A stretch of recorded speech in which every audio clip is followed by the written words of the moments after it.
Press the bell icon on YouTube and don't miss another update. Hello and welcome. You're watching ThePrint. The Supreme Court has been in the midst of a lot of controversy over the last few months. In several orders of the court, we have seen that the court has that politicians have started attacking the court. Some say the Supreme Court is insulting one community, some say it's insulting the other community. I have with me senior jurist Mr. Soli Sorabjee to discuss whether the court should take a step back when it comes to matters of faith, as we saw in Sabarimala, because we've seen over the last few weeks or months, the issue has been completely politicized, with some saying that the Supreme Court is to be blamed for it and it should have stepped back and not interfered in matters of faith in the first place. Sir, do you agree with this argument that the entire political drama that's playing out in the name of Sabarimala now, the Supreme Court is to be blamed for it and it should never have passed the judgment that it did? I think the criticism is totally unfounded. Supreme Court doesn't interfere in matters of faith, whether as a matter of procedure, as to what you should wear, whether you should have a talaq or things like that. But if matters of faith intervene, or rather contravene some provision of the Constitution, then naturally the court has to come to the rescue of the people who are discriminated against. Because, please understand this, what's the basis for this in Sabarimala? The theory, the notion that women of certain ages, if they are menstruating, it's impure. Now that's a completely irrational thing. And naturally, you deny the women the right to pray. What about their rights under Article 25? So the court intervenes in such matters only, not in matters of detail. Now I think if it didn't interfere in such matters, it can't remain a silent spectator and allow this sort of discrimination to be carried on. On what grounds? On completely untenable grounds. It's a physiological act. It's a natural act, menstruation. What's impure about it? What's wicked about it? So, but then what do you have to say to those people, essentially political parties, both the BJP and Congress are on the same page on this issue, that Supreme Court has in some ways insulted Hindus by interfering in their matter of faith? Do you think they are insulting the Supreme Court by making such statements? As I told you, not insulting the Supreme Court, but are completely misunderstanding what the court is doing and the court's role in our Constitution. As I told you, the court has to intervene when such practices or such customs or matters of religion, as you say, contravene the rights of other people, fundamental rights of other people. In this case, what are the rights of other women who want to pray there, who want to go and exercise their right under Article 25 of the Constitution? Right. So, do you think that the Supreme Court is increasingly being politicized? And let me explain what I'm saying. Last year, for example, when the triple talaq judgment came out, we had the BJP government or the BJP, the political parties, really celebrating the judgment and saying that we are glad that the Supreme Court intervened and there was an injustice being meted out to Muslim women and we are glad that they fixed very it. Good. Now what's happened? And now, so do you think it's being, the BJP is having some sort of, it's being hypocritical? Politicians change their views depending upon the current flow of things. Don't depend on politicians about what they think.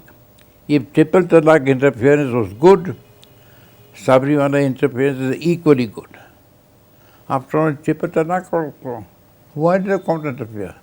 Because it's completely nonsensical to say that you can't worship in a race, women can't go there. So the court, of course, the court must be cautious. Court must be circumspect. But when there's a clear violation of the fundamental rights of other people, the court has a duty to intervene. It can't remain a silent spectator because some people will criticize that the political parties will raise a furor. What did you make of Justice Indu Malhotra's judgment, dissenting judgment in the Sabarimala case?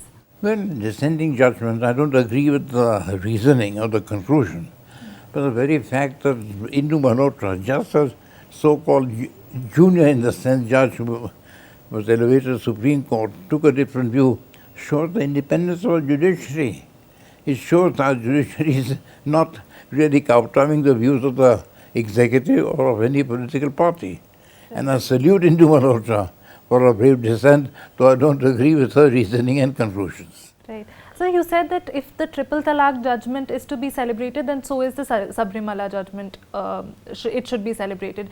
Do you think the way the BJP and the government, the way it has reacted to it, has been hypocritical? Would you use that word?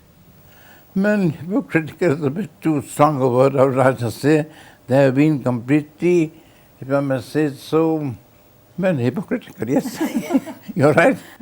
There's also this criticism against the Supreme Court that it's trying to assume the powers of the executive.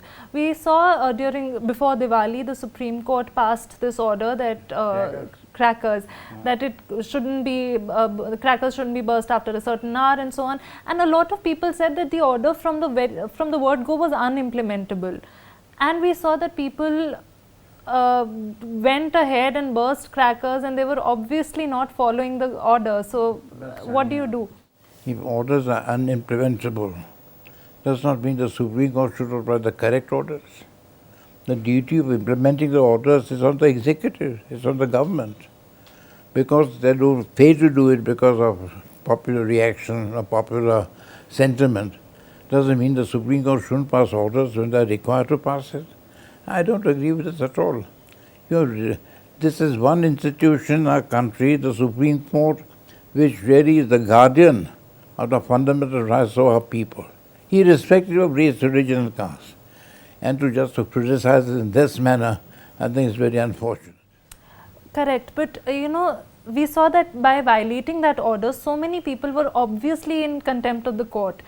And there's nothing that the court can really do about it, because how can you put hundreds and thousands of people in jails, right? So in that sense, isn't it an order that was perhaps futile? No. Just because an order won't be implemented or will not be complied with, does not mean the Supreme Court should not pass orders which is required to do. I won't call it a futile order. The futility doesn't arises because of the government's inaction in the matter, because they don't want to become unpopular, whatever the reason. But I don't think the Supreme Court can be really blamed for passing an order which really violates, which protects the rights of other citizens, other people. Do you think that the government should have done more to ensure that this order was implemented? Do you think it did not do enough? Oh yes, I agree with you. Government is really influenced by many other circumstances. At that time, the popular feeling amongst the people, among the sections of the people, but that should not happen. You can't render an order of the Supreme Court ineffective, unimplementable by way of inaction to proceed against the violators. It's putting a premium on this, on people who violate the orders of the Supreme Court. Right. Another very controversial issue, a very controversial case that the court is now looking at is, of course, the Ayodhya, the Ram temple issue. And already we are seeing in the BJP especially, leaders going on record publicly stating that the Supreme Court is insulting the Hindus by not giving a judgment promptly and so on.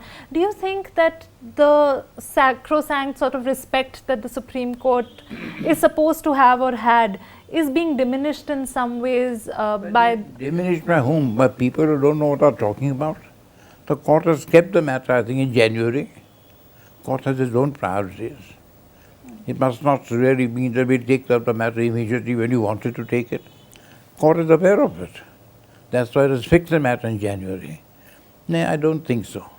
I don't think there's anything of that kind happening, that they are insulting any section of the community or hurting the feelings of any community. You must not hurt the provisions of the Constitution. That's basic. Must not contravene the provisions of the Constitution, and if it does, the court has a duty to interfere, and if it did not, I'll be very sorry. They can't just sort of hold their hands and look the other side and say, sorry, we can't do anything.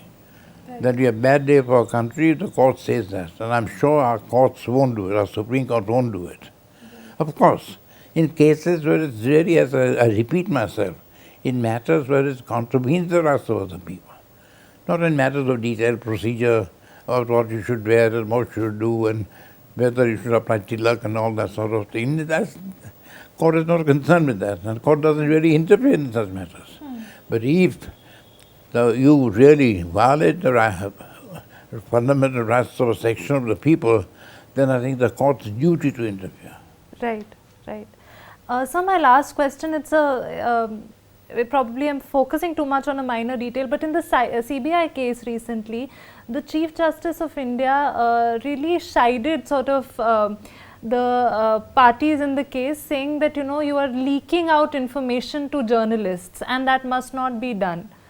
Do you think that that statement was somewhat uncalled for, because chiding journalists for leaks is like asking them not to do their work? What did you make of that statement, and did that in any way impede transparency that the Supreme Court should actually stand Tanya, for? there was just an observation of the Supreme Court.